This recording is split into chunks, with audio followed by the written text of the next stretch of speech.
Semua berkat yang belum kau lihat. Kau akan lihat kiri kananku, lihat banyak pohon cemara. Itu lagu anak kecil zaman dulu. Tapi ketika kau lihat kiri kanan banyak ikan. Kau lihat di situ pohon-pohonnya segar. Lalu habis itu daun-daunnya menyembuhkan, buah-buahnya berbuah pada musimnya. God is the God that blesses. I don't believe, aku tidak percaya. Bahwa Tuhan izinkan kita hanya suffering terus dalam hidup ini. Ikuti Tuhan, asal kau jangan quit. Kalau Yeskia quit di ronde 3, dia akan gigit jari. Dia nggak tahu padahal satu ronde lagi dia akan melihat semua berkat itu. Kalau dia quit di ronde 2, agak prematur. Ronde 1, kenapa kau lempar kain putih sekarang? Padahal di ujungnya ada berkat Tuhan. Di dalam kedalaman itulah Anda akan melihat berkat-berkatnya. Makanya Tuhan berkata, dayung lebih dalam. Murid-murid berkata, ngapain? Semalam-malaman aku sudah mendayung sampai ke tengah. Bukannya kedalaman aja, tengah itu paling dalam. Aku semalam-malaman kami para nelayan tidak dapat ikan. Tapi Tuhan berkata, sekali lagi masuk ke tempat yang dalam. Dia dapat 153 ikan. Orang yang dalam dengan Tuhan tidak pernah giving up hope. Bahkan ketika kau dikecewakan, dikhianati, tidak pernah giving up hope. You keep trusting and trusting again. Kau percaya dan percayakan lagi.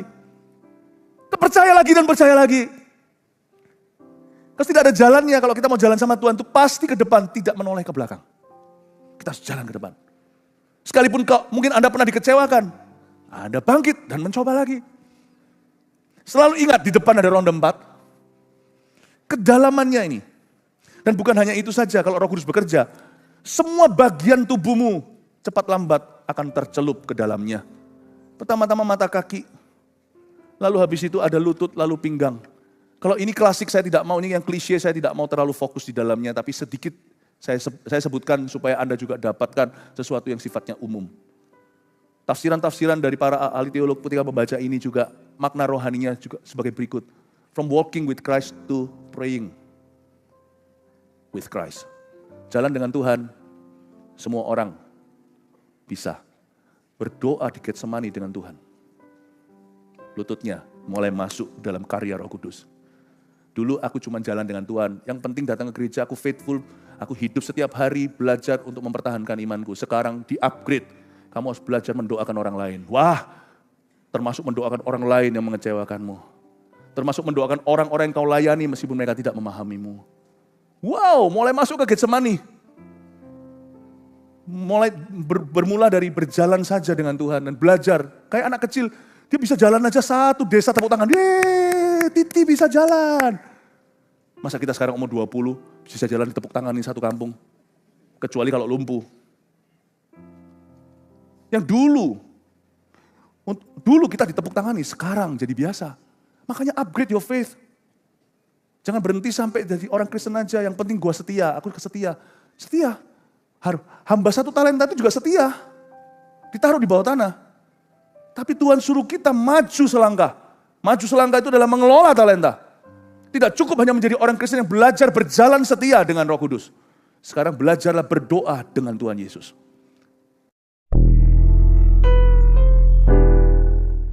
Terima kasih Tuhan. Justru ketika kami merasa seperti sudah gak tahan, hampir menyerah, justru waktu itulah kami harus semakin bertekun dan sengaja maju.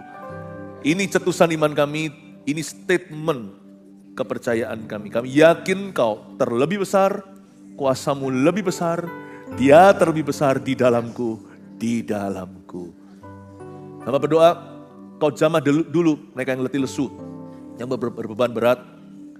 Pakailah servis kebaktian ini termasuk firman yang sebentar dibagikan untuk menjadi ya Tuhan Yesus an uplifting experience, pengalaman untuk diangkat oleh Tuhan. Angkat beban Tuhan Yesus. Berikan urapan yang baru atas setiap orang yang butuh. Yesus Kau ditinggikan, sampaikan sabda firman lewat lidah, mulut, bibir hambamu, sembunyikan di balik salib Kristus selalu. Dalam nama Yesus, praise the Lord, haleluya, amin. Shalom semua, berikan tepuk tangan untuk Tuhan. Kebaktian sekarang ini saya mau bahas tentang kedalamannya. Buka bersama saya Yeskiel 47 ayat 3-5. Pagi tadi 2 ayat saja.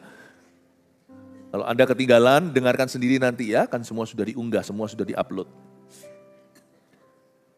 Sedang orang itu pergi ke arah timur dan memegang tali pengukur di tangannya.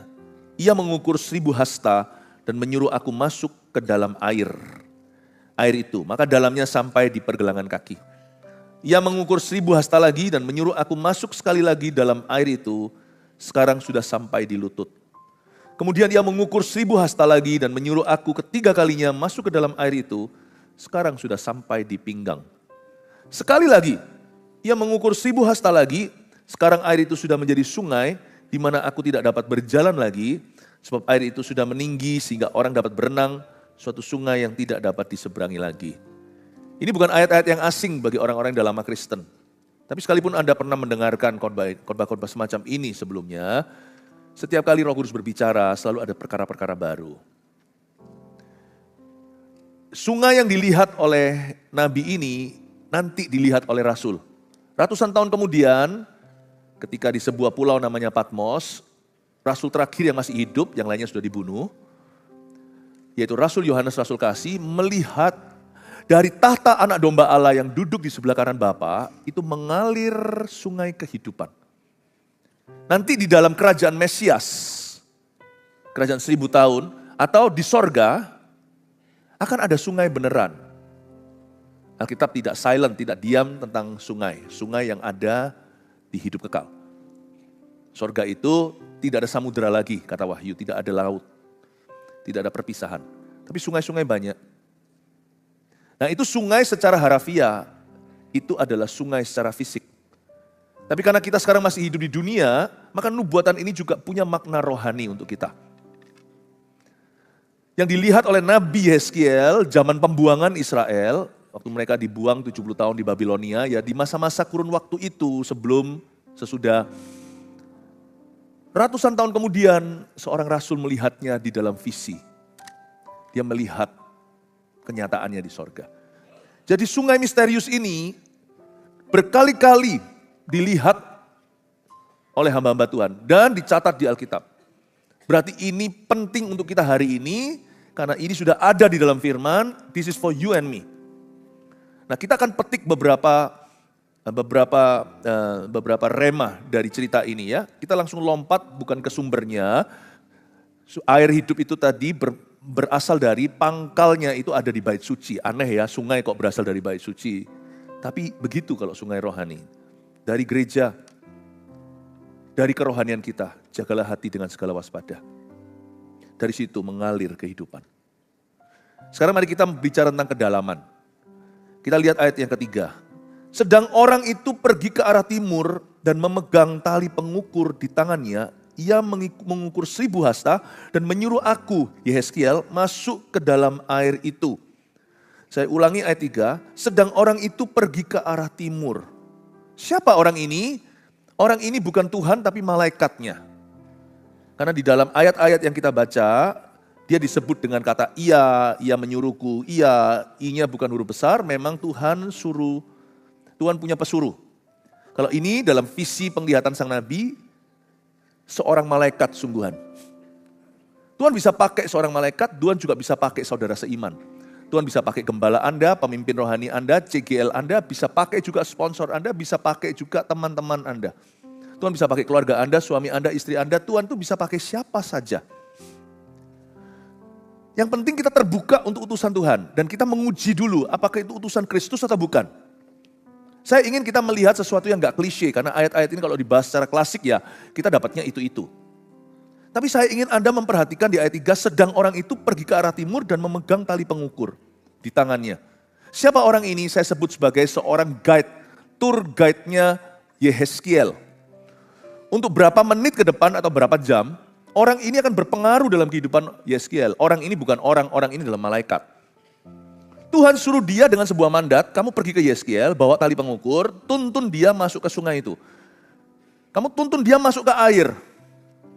Orang itu pergi ke arah timur dan memegang tali pengukur. Terbukalah untuk utusan Tuhan. Kalau orang itu adalah pesuruh Roh Kudus, kita pasti diajak untuk lebih dalam. Kalau itu bukan dari Tuhan, kita pasti diajak keluar. Karena Tuhan itu selalu membawa kita pada komitmen-komitmen yang bagus karena dia adalah Allah perjanjian. Orang yang datang di hidupmu dan berkata, komitmenlah dalam pernikahanmu, setialah pada istrimu, itu dari Roh Kudus. Orang yang berkata, gitu aja nggak apa-apa, toh dia nggak tahu, ajak selingkuh, atau dia menginspirasimu untuk berbuat salah, itu bukan dari Roh Kudus.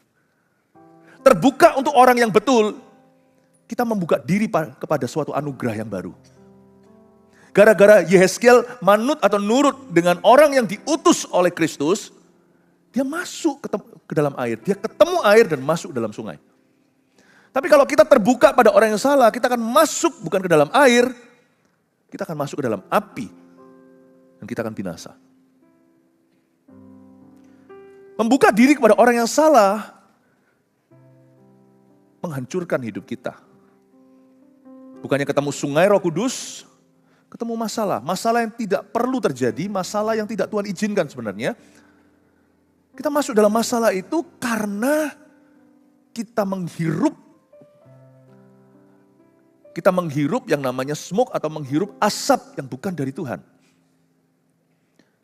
Karena itu makanya kita harus hati-hati. Kalau segala sesuatu yang dari Tuhan itu pasti mengajakmu untuk lebih dalam. Lebih dalam lagi, ku rindu Kau Tuhan, lebih dari segala yang ada.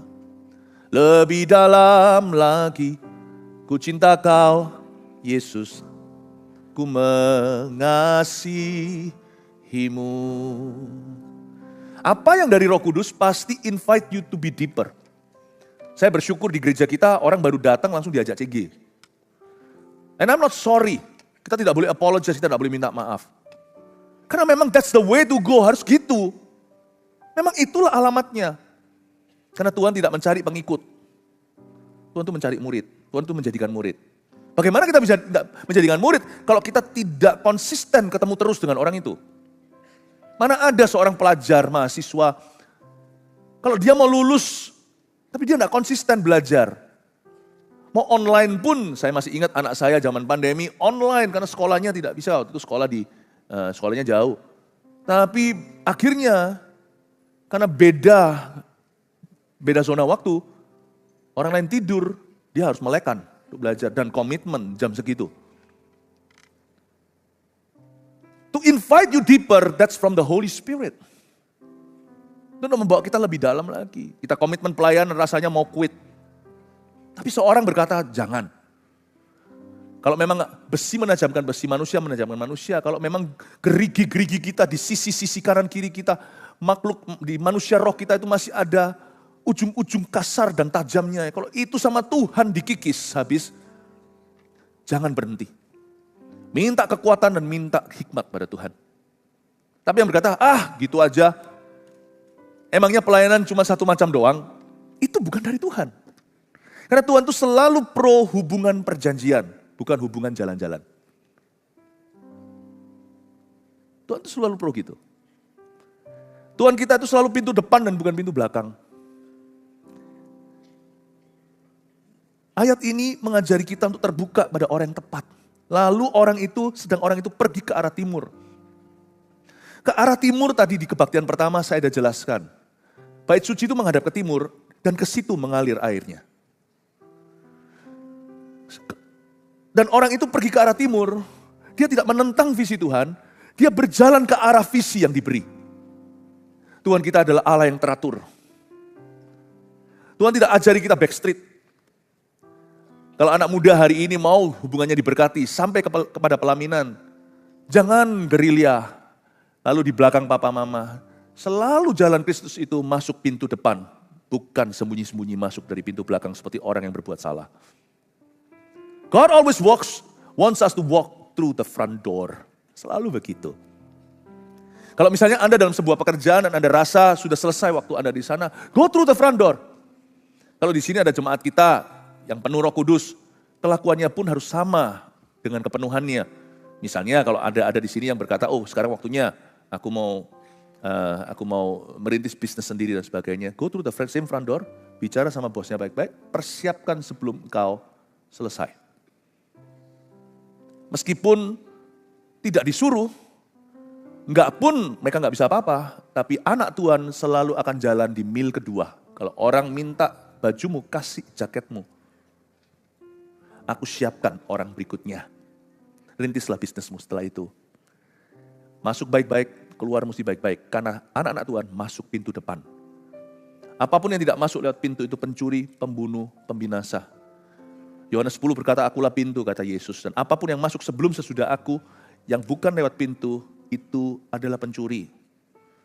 Ayat ini mengajari kita bahwa tidak segala cara dihalalkan. Oleh karena tujuannya benar. Orang yang ikut Tuhan itu akan dituntun sama Roh Kudus pelan-pelan. Ayat-ayat yang kita baca ini semuanya kedalaman. Kalau bicara tentang kedalaman itu etika. Kedalaman bedanya apa sama permukaan? Permukaannya Kristen. Kedalaman itu kelakuan. Orang kalau sudah dalam itu sudah langsung menjamah ke fondasi, itu berarti prinsip. Sebagai anak-anak Tuhan, kepenuhan Roh Kudus itu tentunya datang dengan sebuah tanda. Waktu kita pertama kali menerimanya, baptisan Roh Kudus dengan tanda berbahasa roh. Tapi bahasa lidah, bahasa roh, membuat kita semakin intim dengan Roh Kudus, harusnya keluar adalah buah ketertiban. Harusnya kita menjadi orang yang dalam.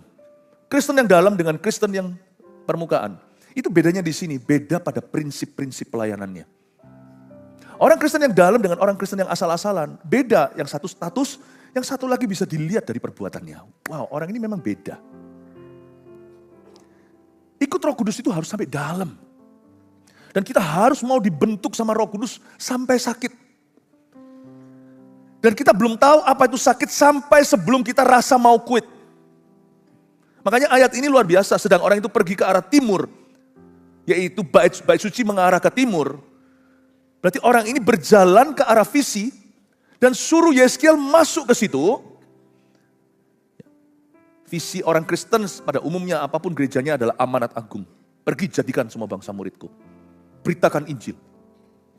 Jadi bukan Kristen jalan-jalan, bukan penginjilan sifatnya permukaan. Siapa mau terima Tuhan? Angkat tangan. Tapi tuntun orang itu terus, berarti memang harus menjadi gereja lokal.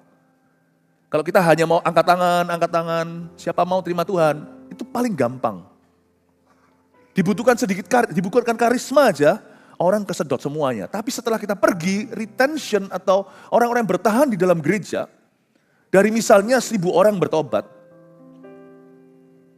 yang namanya organisasi Injil, organisasi evangelistic organization di masa lalu, karena saya dulu sekolah teologi, kami juga lakukan riset seperti ini pada waktu kami di tahun senior, yaitu tahun 4, bahwa yang the best zaman itu, waktu itu Billy Graham, dari begitu banyak orang yang terima Tuhan, the best organisasi penginjilan, mencapai retention rate, bisa bertahan, itu cuma 5% doang.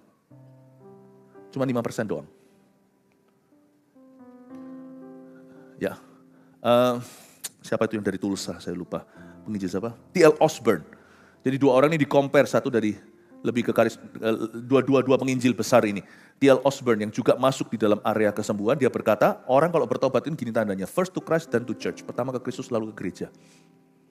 5% yang bertahan, itu yang paling bagus.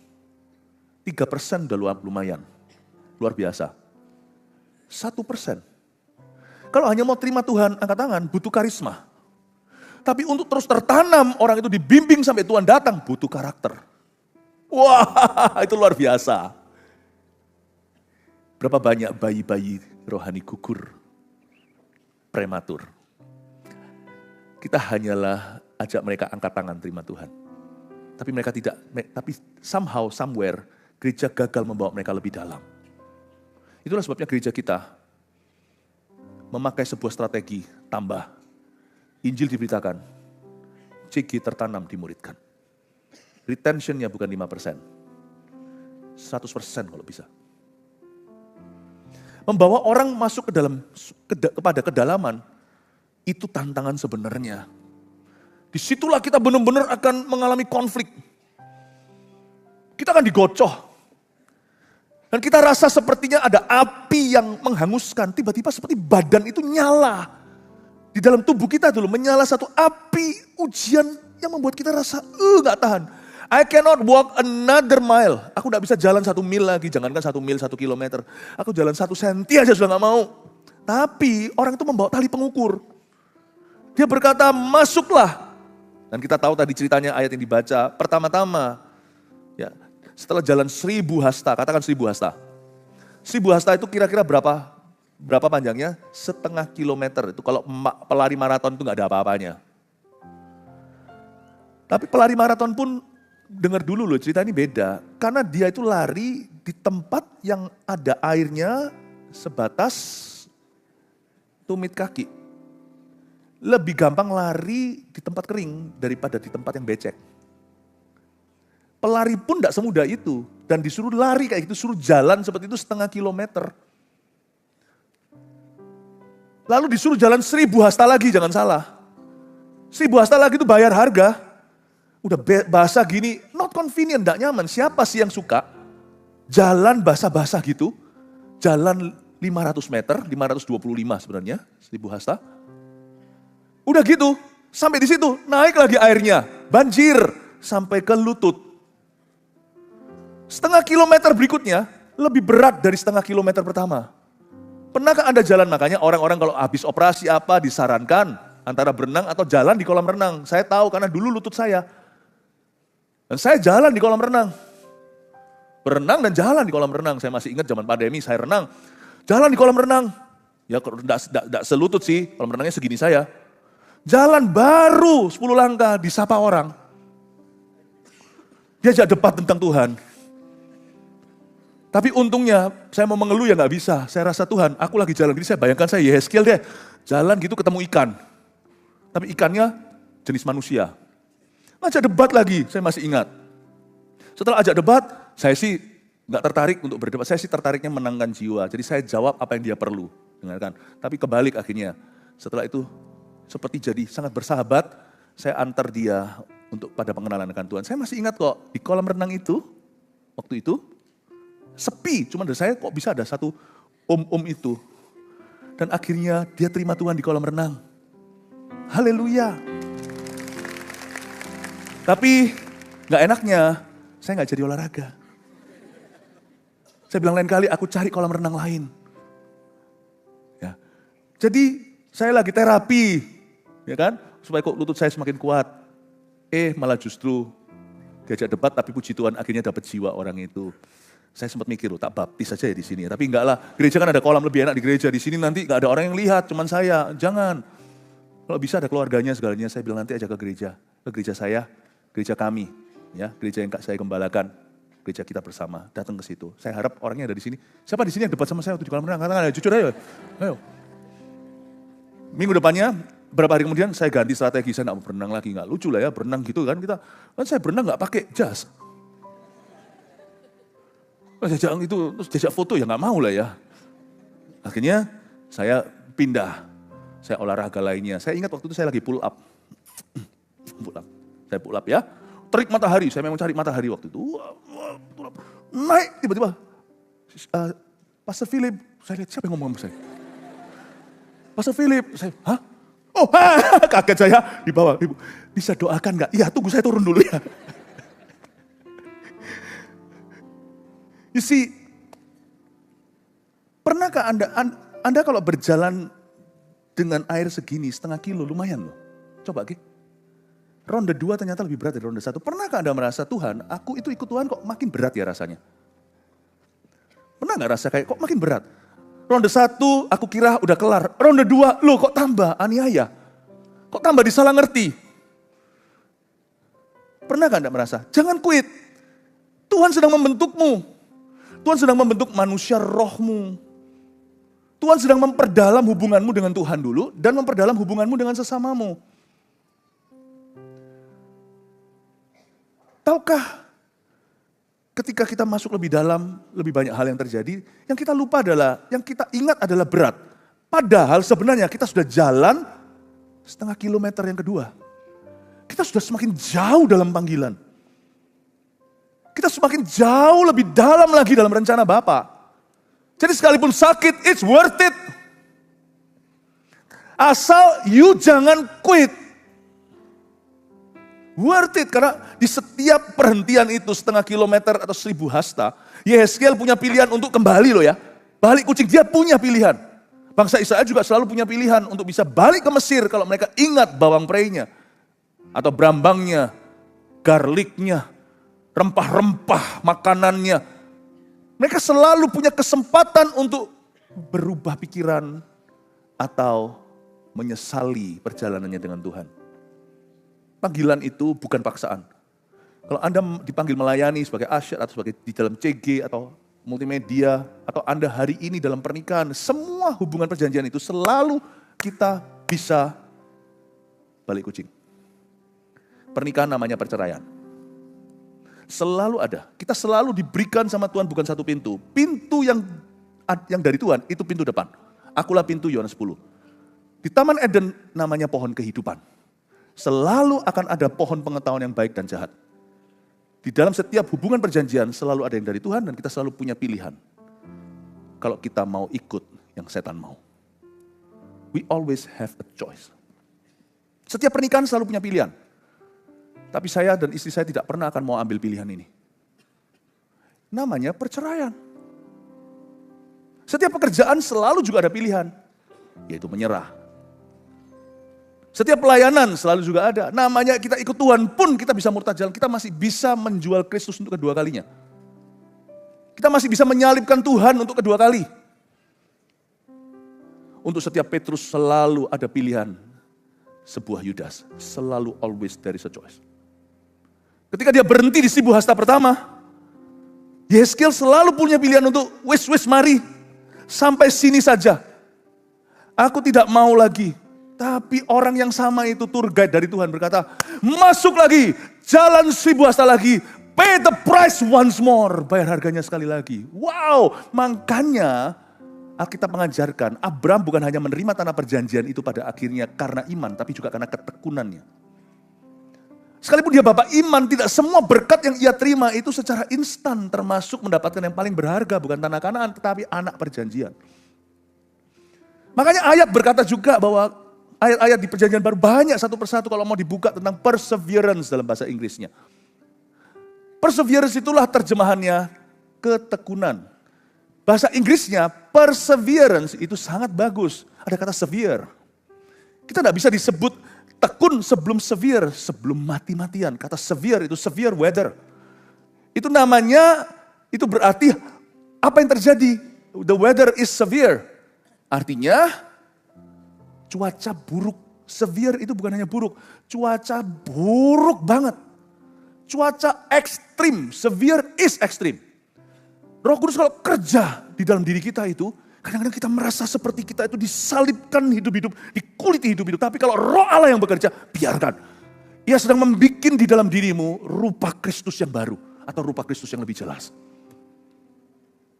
Semua orang yang diberkati Tuhan. Semua orang diurapi, semua orang dipakai Tuhan. Pasti melalui stage ini. Dari ayat-ayat yang kita baca, pertama itu mata kaki, lalu lutut, lalu ke loin atau ke pinggang. Lalu habis itu sudah gak bisa lagi dijalani itu sungai berenang. Air itu gak bisa dijalani lagi, telah berubah menjadi sungai dan berenang.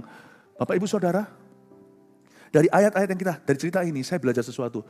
That the Holy Spirit, Roh Kudus itu, selalu dia bekerja di hidup kita itu through stages atau melalui melalui sebuah proses atau sebuah tahapan.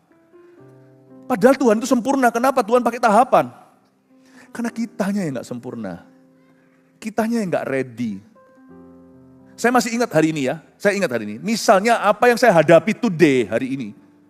Jikalau saya hadapi waktu saya baru kenal Tuhan, saya pasti gak tahan. Saya pasti gak bisa. Anehnya gitu.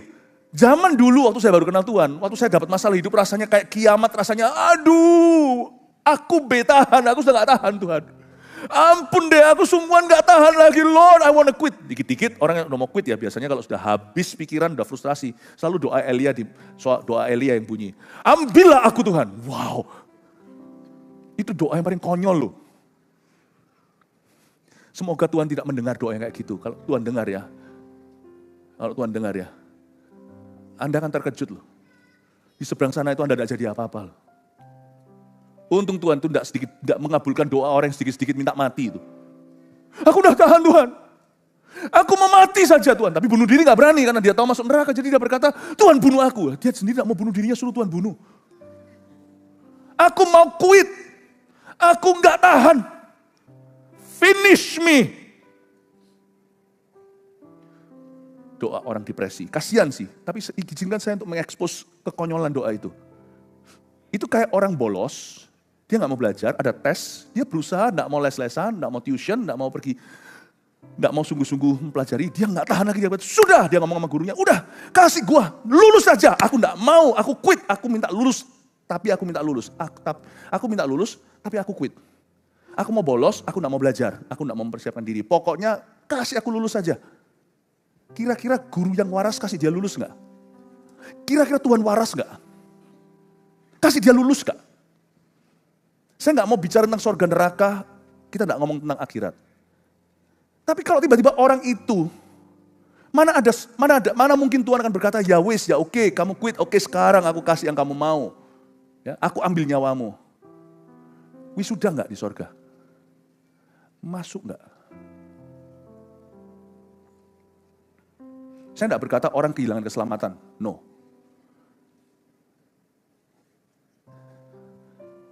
Tuhan itu tidak jawab doa orang itu.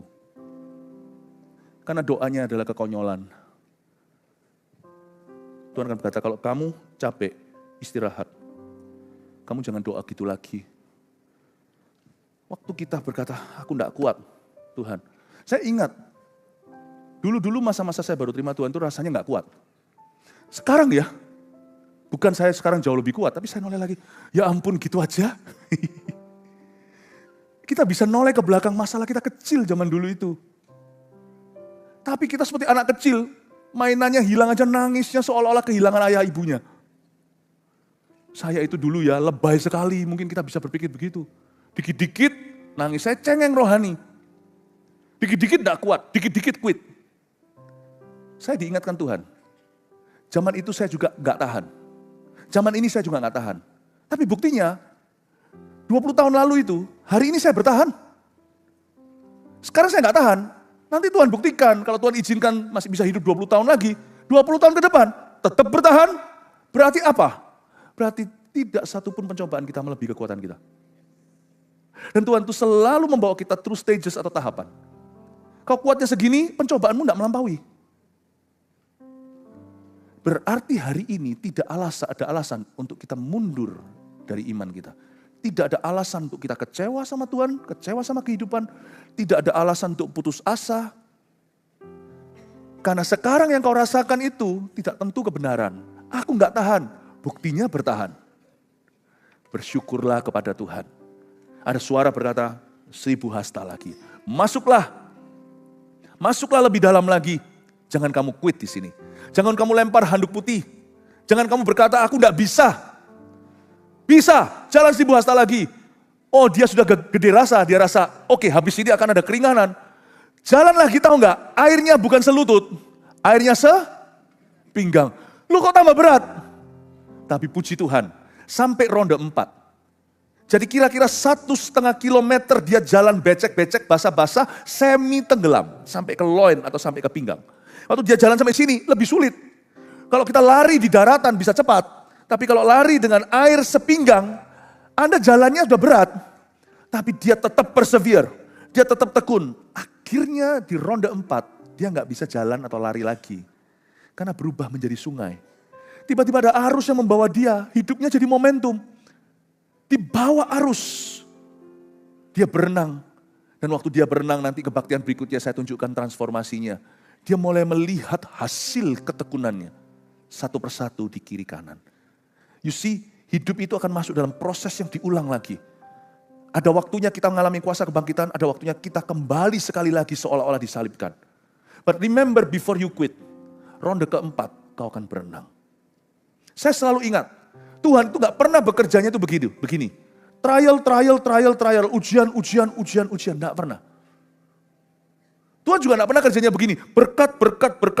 Itu gak baik. Berkat itu baik. Too much of a good thing is not a good thing. Sesuatu yang baik, kalau terlalu banyak juga gak baik. Karena kita hidup di dunia ini mudah kecanduan. Saya bersyukur untuk setiap ujian iman yang Tuhan izinkan di hidup saya. Yakobus berkata, berbahagialah kalau kamu jatuh ke dalam berbagai pencobaan. Kata pencobaan itu bukan berarti kita mencoba diri sendiri, lalu habis itu cari-cari materi-materi, maksudnya cari gara-gara lah. Orang yang mencoba dirinya sendiri, habis itu pergi ke tempat-tempat gelap, ya jatuh dalam dosa. Bukan ya, pelbagai pencobaan itu artinya kau tidak minta, kau tidak cari. Dia datang mencarimu dan dia akan menghadangmu.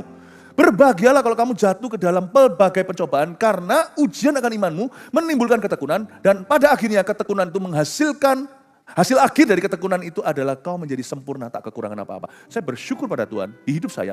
Tuhan izinkan ujian demi ujian yang membuat saya kadang-kadang setiap kali mengalaminya kata Petrus. Seolah-olah ada sesuatu membakar di dalam dirimu. Seperti ada api pengujian. Saya bersyukur setiap kali ujian diberi, baik 20 tahun lalu waktu saya masih baby rohani 30 tahun lalu lebih. Bahkan sekarang waktu saya lebih dewasa, tetap setiap kali ujian diberi itu tidak mengenakan. Setiap kali ujian diberi itu membuat kita rasa seperti mau quit atau betahan, udah gak tahan lagi, aku gak bisa berjalan 1 mili lagi di depan. Sebenarnya gak ada bedanya. Untung dulu I didn't act on it. Dulu saya tidak melakukan apa-apa terhadap keinginan saya untuk quit. Kalau dulu saya enggak, hari ini masih bertahan 30 tahun kemudian, saya juga sekarang tidak akan berbuat apa-apa terhadap feeling saya. Manusia benar akan hidup oleh iman. Saya tetap akan berpegang teguh bahwa saya tahu Tuhanku cara bekerjanya tidak selalu memberi kita ujian melulu. Tidak ada oasisnya. Atau selalu berkat sampai saya kecanduan, tidak ada ujiannya. Never. I know, tunggu aku di ronde 4. Okay? I'm weak now, but wait for me round 4. You're gonna see me swimming. I'm gonna pull you in my current. Kau akan melihat saya berenang dan saya akan tarik Anda di dalam wave atau dalam ombak nanti yang saya buat di dalam dia. Banyak orang akan ikut di belakang. Aku akan jadi berkat. Tuhan itu kalau bekerja tidak pernah cuma satu hal. Saya tidak bukakan tentang imamat. Di kitab Keluaran tentang baju-baju imam. Kitab imamat tentang imam-imamnya. Tahukah baju imam itu ya? Ujung bawahnya ya. Itu ada 2 hal. Dia selang-seling. Baju imam itu tidak sesimpel yang kita kira. Itu macam-macam ornamennya. Dan pada waktu di bawah itu, yang lebih kita ketahui adalah baju zirah yang ada 12 batunya itu loh. 12 batu Israel, ya mungkin tidak tahu ya, ada yang tahu kalau yang lebih familiar dengan perjanjian lama. Baju jubah imam besar itu, bawahnya itu ada 2 hal. Yang satu ada pomegranate. Pomegranate itu apa? Buah itu loh yang dalamnya itu ada. Buah delima, ya. Putih-putih melati, merah-merah delima, ya delima. Itu luar biasa, itu buah, di dalamnya ada kebun buah-buahan itu. Karena di dalamnya itu yang namanya keciknya atau biji benihnya itu banyak sekali. Dia ada buah delima lalu diselingin dengan kerincingan atau dengan lonceng. Cing. Jadi delima lonceng. Ceritanya nih, lonceng itu supaya ketika dia masuk keluar, imam besar itu orang-orang di luar bisa dengar suaranya. Kalau enggak dengar suaranya, seharian sampai besok pagi, itu ada tali ditarik. Berarti dia mati di hadirat Allah, dia enggak layak atau apa. Supaya enggak ada orang masuk dan menajiskan bait suci. Jadi ujungnya itu selalu ada delima dan bukan buah sungguhan, tapi bentuk bordiran atau bentuk seperti pokoknya dibikin delima-delimaan, lalu ada loncengnya. Tuhan itu tidak pernah hanya soal buah roh melulu. Dia selalu buah roh, gemerincingan karunia, bahasa lidah, glosolalia. Apa yang pertama kali dibunyikan pada saat karunia diturunkan karunia Roh Kudus? Yaitu karunia yang sifatnya audio dulu, sebelum visual. Bahasa lidah diberikan. Tuhan selalu bilang karunia buah. Gak pernah kalau kita jadi orang Kristen cuma buah anti karunia. Gak seperti Tuhan. Karunia melulu, gak ada karakternya. Tuhan gak gitu kok. Tuhan kita itu selalu selang-selingnya itu hikmat. Dia tahu apa yang kita butuhkan. Hari ini kita pelajari sesuatu. Tuhan tidak pernah suruh kita hanya terus mendayung dan mendayuh dan melangkah dengan susah. Tunggu roda 4. Semua berkat yang belum kau lihat. Kau akan lihat kiri kananku lihat banyak pohon cemara. Itu lagu anak kecil zaman dulu. Tapi ketika kau lihat kiri kanan banyak ikan. Kau lihat di situ pohon-pohonnya segar. Lalu habis itu daun-daunnya menyembuhkan, buah-buahnya berbuah pada musimnya. God is the God that blesses. I don't believe, aku tidak percaya. Bahwa Tuhan izinkan kita hanya suffering terus dalam hidup ini. Ikuti Tuhan, asal kau jangan quit. Kalau Yesaya quit di ronde 3, dia akan gigit jari. Dia nggak tahu padahal 1 ronde lagi dia akan melihat semua berkat itu. Kalau dia quit di ronde 2, agak prematur. Ronde 1, kenapa kau lempar kain putih sekarang? Padahal di ujungnya ada berkat Tuhan. Di dalam kedalaman itulah Anda akan melihat berkat-berkatnya. Makanya Tuhan berkata, dayung lebih dalam. Murid-murid berkata, ngapain? Semalam-malaman aku sudah mendayung sampai ke tengah. Bukannya kedalaman aja, tengah itu paling dalam. Aku semalam-malaman kami para nelayan tidak dapat ikan. Tapi Tuhan berkata, sekali lagi masuk ke tempat yang dalam. Dia dapat 153 ikan. Orang yang dalam dengan Tuhan tidak pernah giving up hope. Bahkan ketika kau dikecewakan, dikhianati, tidak pernah giving up hope. You keep trusting and trusting again. Kau percaya dan percayakan lagi. Kau percaya lagi dan percaya lagi. Terus tidak ada jalannya kalau kita mau jalan sama Tuhan itu pasti ke depan, tidak menoleh ke belakang. Kita harus jalan ke depan. Sekalipun mungkin Anda pernah dikecewakan, Anda bangkit dan mencoba lagi. Selalu ingat di depan ada ronde 4. Kedalamannya ini. Dan bukan hanya itu saja kalau Roh Kudus bekerja. Semua bagian tubuhmu cepat lambat akan tercelup ke dalamnya. Pertama-tama mata kaki. Lalu habis itu ada lutut, lalu pinggang. Kalau ini klasik saya tidak mau, ini yang klise saya tidak mau terlalu fokus di dalamnya. Tapi sedikit saya sebutkan supaya Anda juga dapatkan sesuatu yang sifatnya umum. Tafsiran-tafsiran dari para ahli teolog ketika membaca ini juga makna rohaninya juga sebagai berikut. From walking with Christ to praying with Christ. Jalan dengan Tuhan, semua orang bisa berdoa di Getsemani dengan Tuhan. Lututnya mulai masuk dalam karya Roh Kudus. Dulu aku cuma jalan dengan Tuhan, yang penting datang ke gereja, aku faithful, aku hidup setiap hari belajar untuk mempertahankan imanku. Sekarang di-upgrade, kamu harus belajar mendoakan orang lain. Wah, termasuk mendoakan orang lain yang mengecewakanmu. Termasuk mendoakan orang-orang yang kau layani meskipun mereka tidak memahamimu. Wow, mulai masuk ke Getsemani. Mulai bermula dari berjalan saja dengan Tuhan dan belajar. Kayak anak kecil, dia bisa jalan aja satu desa tepuk tangan. Yeay, Titi bisa jalan. Masa kita sekarang umur 20, bisa jalan di tepuk tangan ini satu kampung. Kecuali kalau lumpuh. Yang dulu kita ditepuk tangani, sekarang jadi biasa. Makanya upgrade your faith. Jangan berhenti sampai jadi orang Kristen aja, yang penting gua setia, aku setia. Setia. Hamba 1 talenta itu juga setia.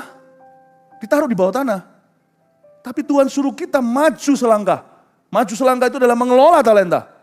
Tidak cukup hanya menjadi orang Kristen yang belajar berjalan setia dengan Roh Kudus. Sekarang belajarlah berdoa dengan Tuhan Yesus. Kalau kita doakan ya Pastor Firus supaya saya setia. Bisa. Tapi nanti suatu hari 10 tahun kemudian Anda harus bisa berdoa bersama dengan saya untuk orang yang tidak setia. Lututnya mulai tercelup masuk dalam sungai Roh Kudus. Pinggangnya, ya. Ini yang umum ya. Saya tidak bahas, cuman saya sedikit kasih info ke Anda. Itu bicara tentang di daerah pinggang sini kan juga seksualita manusia. Perfect purity ya. Perut, apa yang di bawah perut. Semuanya itu ada di area pinggang atau lower body. Tuhan mau kita sungguh-sungguh menyerahkan semua nafsu manusia kita kepada Tuhan. Lalu setelah itu berenang. Kalau kita baca ayat-ayat itu juga bisa punya pengertian seperti itu. Tapi saya fokusnya hari ini adalah kepada orang itu yang jadi utusan Kristus di Perjanjian Lama. Kepada Yeskiel memegang tali pengukur dan suruh si Yeskiel untuk masuk sekali lagi. Hati-hati Bapak Ibu Saudara, keluarga GMS yang tercinta, jemaat yang terkasih. Jangan membuka diri karena naif atau karena innocent. Saya harus mengerti misalnya seorang memberikan pengajaran sesat, saya tidak akan buka rumah saya untuk orang itu. Kalau seseorang itu tidak benar, saya juga tidak akan bukakan, pasti kalau namanya mimbar ini suci benar. Tapi juga saya tidak akan bukakan rumah saya. Mereka. Jadi hati-hati dengan maksud baikmu karena kita ini berasal dari budaya sungkan.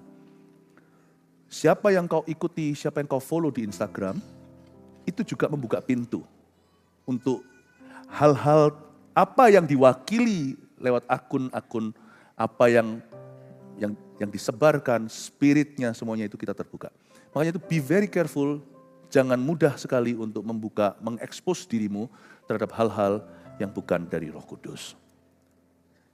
Hati-hati juga jangan menjadi orang-orang yang toksik dalam kehidupan orang lain. Jadilah selalu utusan Kristus yang membawa orang masuk lebih dalam bersama dengan Kristus, yang bukan membuat orang lain terplecok, bukan membuat orang lain tersandung. Ayat-ayat ini waktu saya baca, saya mendapat banyak berkat di dalamnya. Orang itu pergi ke arah timur, Tuhan Yesus.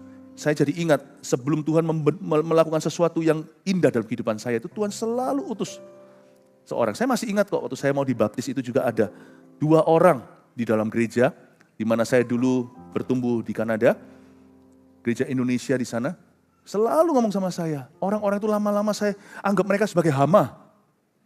Setiap kali datang, baptis lagi. Setiap kali datang, baptis lagi. Tapi ternyata benar kan akhirnya saya dibaptis. Ketika akhirnya saya dengarkan mereka berkata, ayo Philip, kamu perlu dibaptis. Ketika saya dengarkan mereka, something enter. Ada suatu grace atau suatu kasih karunia yang masuk di dalam kehidupan saya. Ketika saya membuka diri kepada orang yang tepat di dalam hidup saya. Ketika Tuhan utus seseorang, makanya itu saya percaya. Setiap orang yang datang di hadapan saya harus menilainya, saya harus mengujinya, apakah ini dari Tuhan atau bukan. Hati-hati jangan sampai kita menolak pesuruh-pesuruh Tuhan, sebab barang siapa menolak utusanku, dia menolak aku. Barang siapa menerima utusanku, dia menerima aku. Dan siapa menerima aku, dia menerima Bapa yang mengutus aku. There are people in your life that God has sent, and God will send. Orang-orang di dalam hidupmu yang Tuhan sudah utus kepadamu, dan Tuhan akan utus kemudian hari kepadamu, supaya ada anugerah tertentu masuk dalam kehidupanmu. Saya hanya memberikan satu awas-awas bagi kita semuanya. Kalau Tuhan bisa mengutus seseorang, setan juga akan bisa mengutus orang. Jadi hati-hati, pastikan pintumu terbuka hanya bagi Tuhan, dan perkara-perkara Tuhan, perkara-perkara yang membangun, perkara-perkara yang positif, semua yang mulia, adil, kudus, dan manis. Pikirkan semua itu. Hari-hari ke depan masih banyak sekali yang Tuhan mau kerjakan dalam hidup kita. Masih panjang jalur hidup kita. Masih banyak anugerah yang Tuhan akan nyatakan. Pastikan hatimu terbuka kepada Roh Kudus. Amin. Haleluya. Berikan tepuk tangan untuk Tuhan.